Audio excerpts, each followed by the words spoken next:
So hello everyone. तो क्या हाल है आपके? बढ़िया एकदम। तो आज हम लेकर आए हैं वेक्टर 01 जिसमें हम बात करेंगे स्केलर और वेक्टर के बारे में। तो चलो पहले इसका इंट्रोडक्शन देख लेते हैं कि एक्चुअल में स्केलर और वेक्टर होते क्या हैं। देखो, पिछले चैप्टर में हमने बात की थी कि किसी भी फिजिकल क्वांटिटी को व्यक्त करने के लिए या रिप्रेजेंट करने के लिए हमें क्या क्या चीजों की जरूरत पड़ती है। मैग्नीट्यूड और यूनिट। जैसे मैंने लिखा 5 kg, तो यहाँ पे 5 क्या है? ये तो है मैग्नीट्यूड। और ये केजी क्या है? यूनिट, मात्रक। इसको हिंदी में बोलते हैं परिमाण। परिमाण, और इसको बोलते हैं मात्रक। ठीक है। और ये किस फिजिकल क्वांटिटी को शो कर रहे हैं? मास। मास को। ठीक है। जैसे लेंथ को व्यक्त करना है, लेंथ को रिप्रेजेंट करना है, जैसे मान लो 4 मीटर लिखा, तो 4 क्या है? मैग्नीट्यूड। मीटर क्या है? यूनिट। इस प्रकार की जो फिजिकल क्वांटिटीज होती है उनको बोलते हैं स्केलर क्वांटिटी। बट मैग्नीट्यूड और यूनिट के साथ साथ जिसमें डायरेक्शन की भी जरूरत पड़ती है, डायरेक्शन, दिशा। सिर्फ मैग्नीट्यूड और यूनिट बताने से काम नहीं चलेगा, डायरेक्शन भी बतानी पड़ेगी। इन जिसमें डायरेक्शन की जरूरत पड़ती हो, दिशा की जरूरत पड़ती हो, उन क्वांटिटीज को बोलते हैं वेक्टर क्वांटिटी, सदिश राशि। वेक्टर, सदिश। स्केलर को हिंदी में बोलते हैं अदिश। ठीक है। वेक्टर के कुछ एग्जांपल होते हैं, जैसे डिस्प्लेसमेंट, डिस्प्लेसमेंट, विस्थापन, इसको हिंदी में बोलते हैं विस्थापन, वेलोसिटी, एक्सेलरेशन, फोर्स। और स्केलर के होते हैं length, mass, time, work, work done, etcetera. ठीक है। तो चलो एक एग्जांपल से देख लेते हैं, उनको समझते हैं थोड़ा अच्छे से।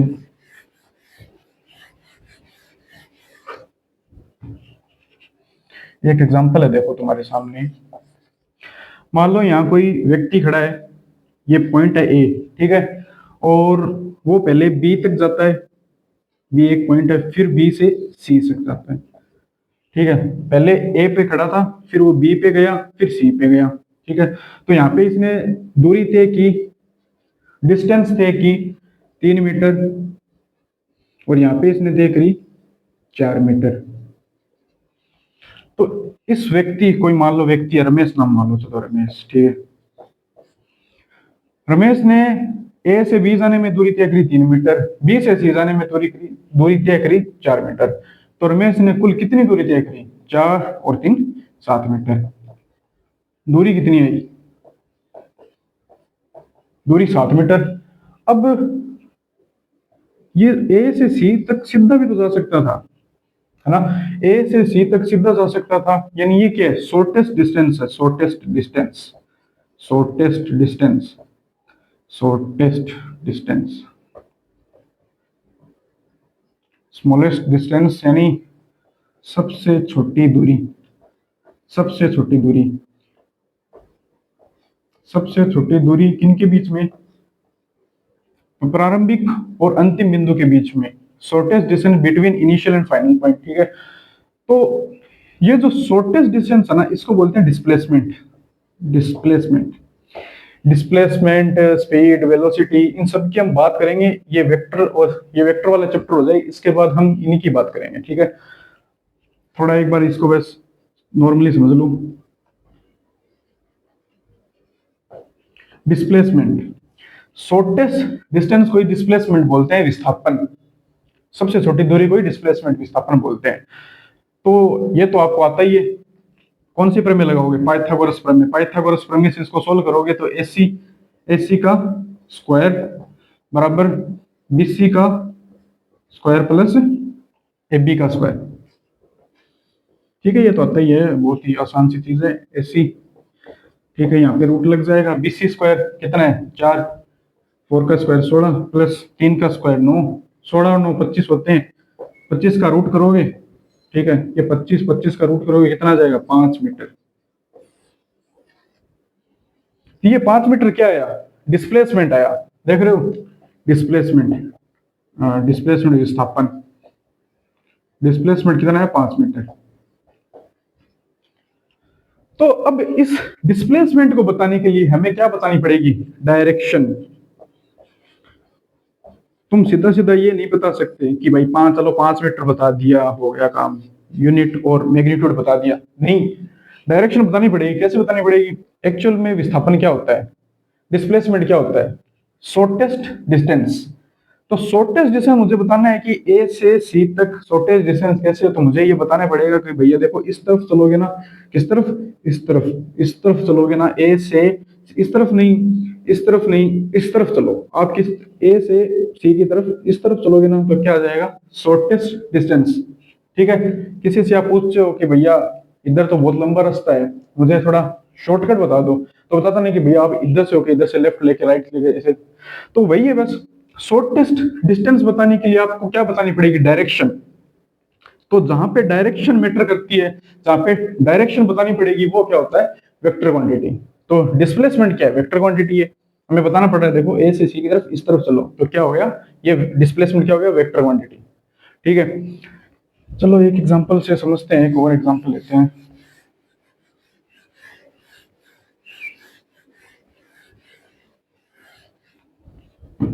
एक एग्जांपल है, मान लो एक ट्यूब है, एक पाइप है, ठीक है, एक पाइप है, और यहाँ पे ये एक बॉल है, ठीक है। इस बॉल की स्पीड है, ये बॉल, ठीक है, एक बॉल है, इस बॉल की स्पीड है, इस बॉल की स्पीड है, मैं ये नहीं बता रहा, मैं वेलोसिटी नहीं बता रहा, मैं सिर्फ स्पीड बता रहा हूँ, ठीक है।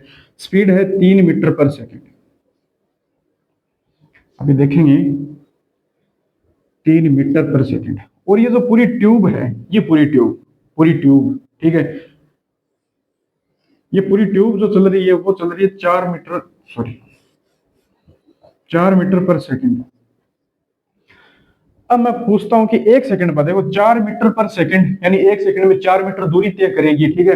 3 मीटर पर सेकंड यानी एक सेकंड में 3 मीटर दूरी तय करेगी ये बॉल। तो मैं ये नहीं बता रहा कि ये बॉल जो है वो इस तरफ जा रही है या इस तरफ जा रही है, ये जो ट्यूब है पूरी ट्यूब, यानी इस बॉल के साथ में भी ये बॉल इस बॉल के साथ में पूरी ट्यूब जो ये ऊपर जा रही है या नीचे जा रही है, ये नहीं बताया मैंने। मैंने सिर्फ ये बताया कि ये बॉल जो है वो 3 मीटर पर सेकंड की स्पीड से चल रही है, इधर जा रही है इधर जा रही है, ये नहीं बताया, ठीक है। ये इधर जा रही है इधर जा रही है, मैंने क्या बता दी, डायरेक्शन, ठीक है। तो अभी मैं बता नहीं रहा, डायरेक्शन बता ही नहीं रहा, मैं ये बता रहा हूँ कि ये जो बॉल है वो 3 मीटर पर सेकंड की स्पीड से चल रही है, 4 मीटर पर सेकंड की स्पीड से चल रही है ट्यूब, ऊपर जा रही है नीचे जा रही है, नहीं बताया। तो मैं पूछता हूँ कि एक सेकंड बाद, आफ्टर 1 सेकंड, ये बॉल कहाँ होगी, बता सकते हो क्या ये बॉल कहाँ होगी, नहीं बता सकते। एक सेकंड बाद नहीं बता सकते कि क्योंकि मैंने डायरेक्शन नहीं बताई, डायरेक्शन बता दूंगा तब तुम बता सकते हो, मैं बता दूं डायरेक्शन बता दूं मैं कि ये जो ट्यूब है पूरी ट्यूब ये ऊपर जा रही है, ठीक है, और ये जो बॉल है वो इधर जा रही है, तो तुम बता सकते हो कि हाँ, अब हम बता सकते हैं कि एक सेकंड के बाद ये जो बॉल है इसकी स्थिति, पोजीशन, स्थिति क्या होगी, पोजीशन क्या होगी इसकी। मान लो एक सेकंड के बाद ये इसने, चलो दूसरे डायग्राम में आते हैं, अच्छा सा, पहले ये यहाँ थी मान लो, ठीक है, और फिर ये एक सेकंड के बाद ट्यूब ऊपर आ गई 4 मीटर पर सेकंड की स्पीड से, ये कितनी है 4 मीटर, और ये बॉल यहाँ आ गई थी 3 मीटर, ठीक है, समझ में आया। ये यानी ये भी बराबर है 3 मीटर, और ये भी बराबर है 4 मीटर, दोनों समांतर है ना, ठीक है। अब इसने, ये 3 मीटर हो गई, ये 4 मीटर हो गई, ये कितना होगा, ये क्या है, डिस्प्लेसमेंट है ना, वैसे सीधे सीधे निकाल सकते हो, सीधा सीधा निकाल सकते हो, बता दो कितना होगा। अभी मैंने लिखा ही था 4 का स्क्वायर 9, 3 का स्क्वायर 16, 9, 25, 5 मीटर, ये हो गया 5 मीटर। तो इस तरह से मैं ये इस एग्जांपल की सहायता से ये आपको ये बताना चाहता हूँ कि डायरेक्शन कितनी मैटर करती है, कितनी मैटर करती है डायरेक्शन। मैंने अगर आप डायरेक्शन नहीं बताई होती तो आप क्या ये बॉल की स्थिति बता सकते, नहीं बता पाते। तो इसलिए जिन फिजिकल क्वांटिटी, यानी अब अगर मैंने पहले स्पीड बताई थी 3 मीटर पर सेकंड, मैंने अगर इसके साथ डायरेक्शन जोड़ दी तो ये क्या बन गई, वेलोसिटी बन गई। ठीक है, स्पीड और वेलोसिटी में ज्यादा फर्क नहीं होता, बस इतना ही होता है कि वेलोसिटी में डायरेक्शन चाहिए होती है। अगर हमने स्पीड की डायरेक्शन बता दी कि इस तरफ जा रहा है या इस तरफ जा रहा है, इधर भी जा रहा है, तो वो क्या हो जाएगी, वेलोसिटी बन जाएगी। ठीक है, तो फिर मैंने ये बता दिया तो ये बन गई वेलोसिटी, ये भी बन गई वेलोसिटी, 4 मीटर पर सेकंड की स्पीड से ऊपर जा रहा है। तो डायरेक्शन देखो कितनी मैटर करती है। तो यूनिट और मैग्नीट्यूड के साथ साथ जिसमें डायरेक्शन की भी जरूरत पड़े वो होती है वेक्टर क्वांटिटीज। ये था इसका इंट्रोडक्शन। तो अभी जो मैंने तुमको समझाया वो यहाँ पे लिखा है, पॉज करके नोट कर लो। अगर तुम्हें जो मैंने समझाया था अगर वो समझ में आ गया तो तुम अपनी भाषा में लिख सकते हो उसे। ये सिंपल लैंग्वेज में लिखा हुआ है, एकदम आसान भाषा में लिखा हुआ है, कोई दिक्कत नहीं है।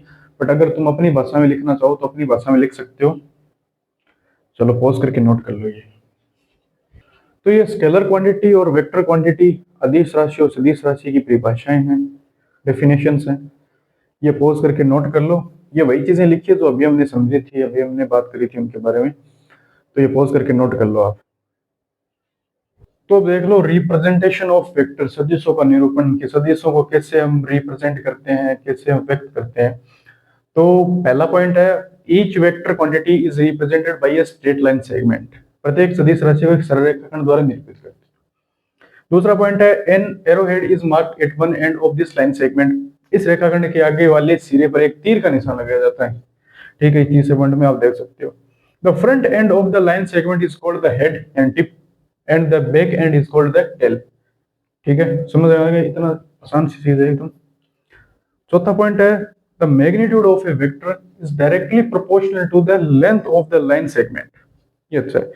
सदिश का परिमाण रेखाखंड की लंबाई के समानुपाती होता है। मतलब कि जो एग्जांपल के लिए मान लो डिस्प्लेसमेंट। ठीक है, डिस्प्लेसमेंट का हम एग्जांपल लेते हैं। डिस्प्लेसमेंट मान लो वो है 20 मीटर। ठीक है, तो 20 मीटर डिस्प्लेसमेंट को व्यक्त करने के लिए, डिस्प्लेसमेंट क्या है, वेक्टर क्वांटिटी, तो अब इसको व्यक्त करने के लिए हमें 20 मीटर लंबी लाइन खींचनी पड़ेगी। तो क्या ऐसा पॉसिबल है? 20 मीटर लंबी लाइन नहीं खींच सकते। बोर्ड की लेंथ देख लो 1 मीटर लगभग है, 1 मीटर। तो 20 मीटर लंबी हम लाइन कैसे खींचेंगे हमारी नोटबुक में या बोर्ड पे कहीं पे? तो अगला पॉइंट देखो, but it is not possible to draw a 20 metre displacement as a 20 metre long line in books, so we take a suitable scale such as 10 metre 0.5 centimetre. ठीक है, तो हम जो 20 मीटर है उसमें 10 सेंटीमीटर को मान लो 0.5 सेंटीमीटर या फिर 1 सेंटीमीटर मान लेते हैं, तो 20 मीटर हो जाएगा। अगर ये लिया है तो 1 सेंटीमीटर, ये लिया तो 2 सेंटीमीटर। ठीक है, अदर एग्जांपल जैसे मान लो फोर्स का एग्जांपल लें, तो फोर्स जैसे मान लो 10 न्यूटन है, तो 10 न्यूटन, अब 10 मीटर लंबी लाइन थोड़ी खींच सकते हैं हम, तो इसलिए मान लो 5 न्यूटन को 0.5 सेंटीमीटर मान लो या 1 सेंटीमीटर मान लो। 0.5 सेंटीमीटर मानोगे तो 10 न्यूटन हो जो 1 सेंटीमीटर हो जाएगा, अगर 1 सेंटीमीटर मानोगे तो 2 सेंटीमीटर हो जाएगा। एक पॉइंट और रहा है, ये नोट कर लो पॉज करके, फिर हम एक लास्ट पॉइंट और रहा है वो देख लेते हैं। तो ये एक लास्ट पॉइंट और है, a vector quantity is written in bold faces letter like A R, ये बोल्ड फेसिस लेटर इसके ऐसे लिखते हैं। But since writing bold faces letter in a notebook is a bit difficult, so a small arrow is placed above the letter while writing it in a notebook like a vector r vector। ये a और r के ऊपर तीर का निशान लगाया है। ऐसा क्यों करते हैं? कोई इसे बहुत बड़ा इसमें फिजिक्स है नहीं, इसीलिए करते हैं क्योंकि जब कंप्यूटर, ये जो हमारी बुक्स होती है ना, ये कंप्यूटर से टाइपिंग से लिखी जाती है। तो टाइपिंग में ये ऑप्शन होता है, आराम से कंप्यूटर में ऑप्शन होता है कि ये बोल्ड फेसेस लेटर आराम से लिख देता है।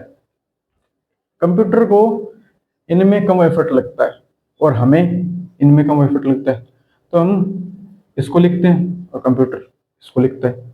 इसलिए हमें बुक्स में ये देखने को मिलता है और हम ऐसा लिख देते हैं, क्योंकि हम जब ऐसा लिखेंगे तो ऐसे एफर्ट लगता है। कंप्यूटर में ऑप्शन होता है, आराम से ये लिख देता है। तो हमको इसमें एफर्ट लगता है तो हम ऐसे इसको इस प्रकार से, ये एक ही बात है, कोई दिक्कत नहीं है, तो हम इसको ऐसा लिख देते हैं। ओके, लिख लो। तो ये लेक्चर यहीं तक था, इस लेक्चर को करते हैं फिनिश। अगले वीडियो में हम टाइप्स ऑफ वेक्टर, सदिशों के प्रकार पढ़ेंगे। पढ़ाई करते रहो, खुश रहो, मस्त रहो।